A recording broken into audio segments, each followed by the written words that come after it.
Hi hello अस्सलामु अलैकुम। आज मैं आपको बुनियादी चंद फ़िक्रात सिखाऊंगी इंग्लिश के। आओ सीधी तरह बात करते हैं। Let's talk turkey. Let's talk turkey. Let's talk Turkey.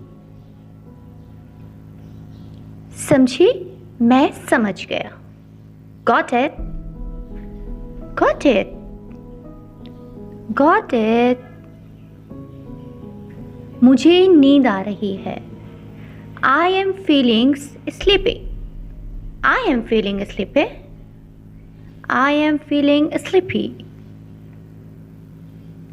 मैं सुबह का घर से निकला हूँ। I have been out since morning. I have been out since morning.